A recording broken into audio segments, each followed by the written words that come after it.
Good morning, afternoon, or evening. I am Tengu Omen, and today I'm coming to you from a chilly Christmas weekend day here in Japan.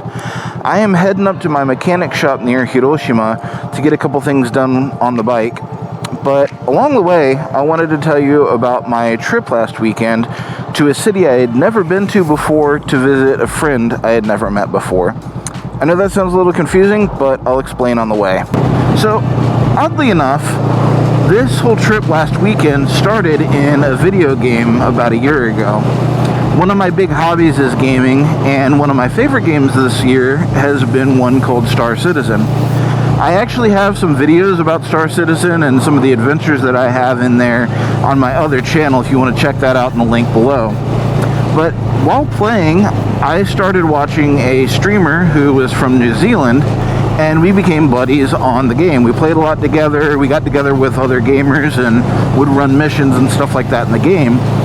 But I found out that his wife is originally from here in Japan, from a city called Nagoya. So he messaged me a couple weeks ago and said that his family was coming over here to visit his in-laws and asked if I wanted to get together. So I said, absolutely, just let me know when. And a couple weeks later, I found myself jumping on the bullet train and heading up to Nagoya. Now, as much as I would have loved to have taken the bike or driven up there, it was about a 6-hour drive or ride on the bike versus about a 2.5 or 3-hour trip by train. So I decided to take the bullet train up there just to save some time. My original plan was to take the GoPros up there and document every second of the trip. Unfortunately, due to time constraints and also just wanting to kind of be more present in the conversations when I was hanging out with my buddy and his family, I ended up filming a lot less than I thought I was going to originally. But what I did end up filming was after he and I met up with his family, we went to lunch and then decided to go to a museum that is dedicated to the Toyota company and kind of its history throughout time. Narrator Tengu here. I'm not sure if you've noticed the little box swinging from my neck throughout the video, but that's my wireless transmitter from my microphone. Somewhere in the next little bit, I actually lose that transmitter, so all the audio on this leg of the trip was unfortunately lost. So let me fill you in on what I was saying along the way. After all of us got to the museum, we'd been going through the exhibits and learning how Toyota had started as a textile manufacturing company, making fabrics and other things, and had progressed to the car company that we all know today. As we were going through the exhibits, my buddy's son asked if he could take a look at some of my camera equipment, and if we could start filming as we went through the rest of the museum. As it turned out, he was a natural presenter, so I let him take over the show. Seriously, if any car shows need a new host, I've got somebody for you.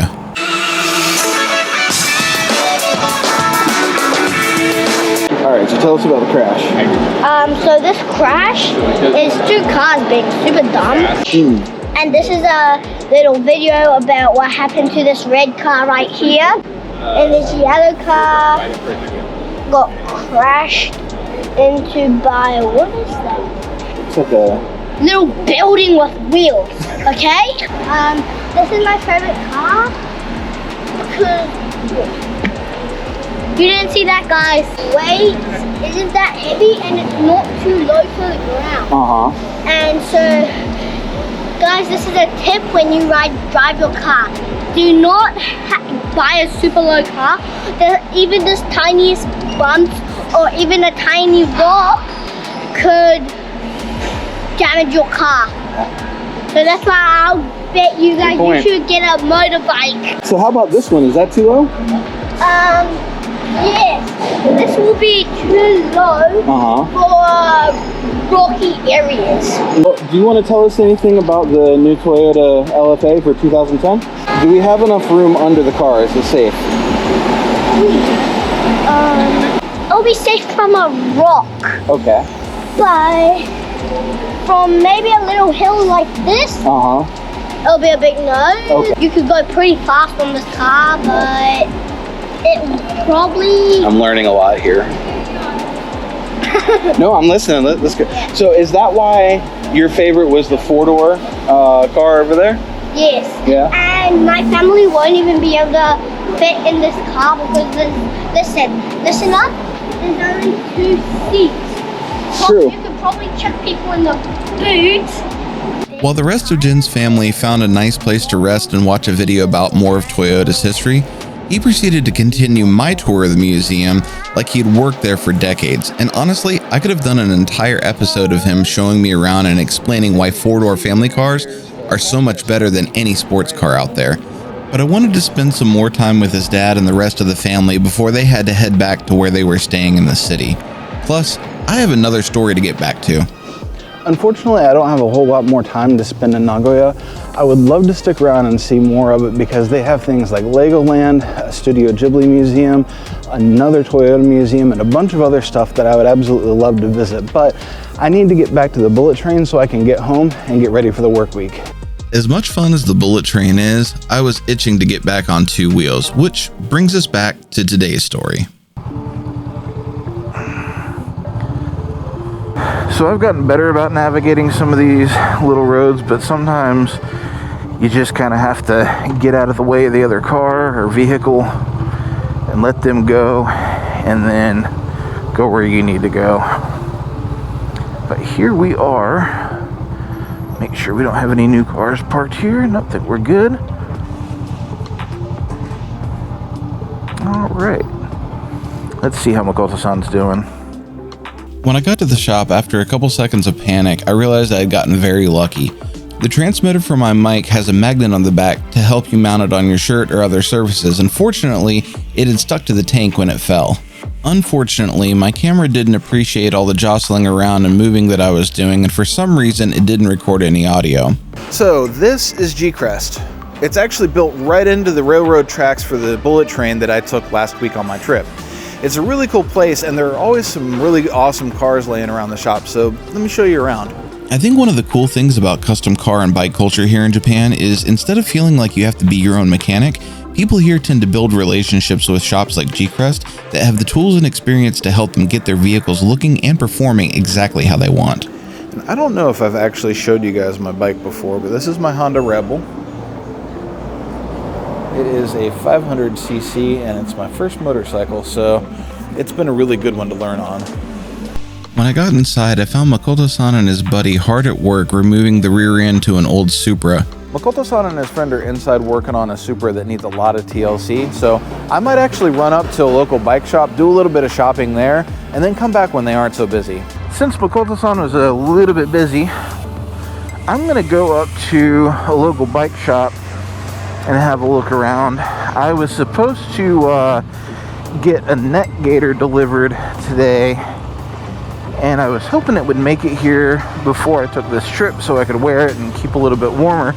But unfortunately, I had to head out before it got to the house. So I'm gonna go see if they have one that I can snag for a decent price and hopefully use on the ride back, since it'll probably be a little bit more chilly on the return ride.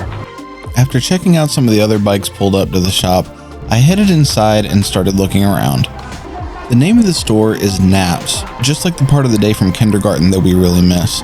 They have everything you need for your motorcycle, including comms, clothes, and other accessories. They've also partnered with another business called Up Garage, which usually sells secondhand car parts, but in this case, focuses on motorcycle-specific gear and parts that can be super helpful if you're on a budget or trying to track down a difficult-to-find part for your bike. Naps is also an official dealer for a lot of brands like Shoei helmets, which is really cool because they can custom fit you for a helmet and register your sizing with Shoei's website so that next time you need a new helmet, you can just show them your sizing chart and they can set up your new helmet so it fits you perfectly without you even having to put on a hairnet. Luckily for me, they were having a sale on the neck gaiter, so I was able to pick one out, get rung up by the staff, head back to my bike, and on the road again, back to G-Crest. Unfortunately, when I got back, Makoto-san had some bad news for me. So unfortunately, it looks like Makoto-san is going to be tied up for the rest of the evening with his other projects. So I think I'm going to go grab some dinner and I'm going to come back on Monday, which is Christmas Day. But like I said, I'm off work, but most Japanese companies stay open for Christmas. So I'm just going to come back then and hopefully we can get everything done, on Monday next week.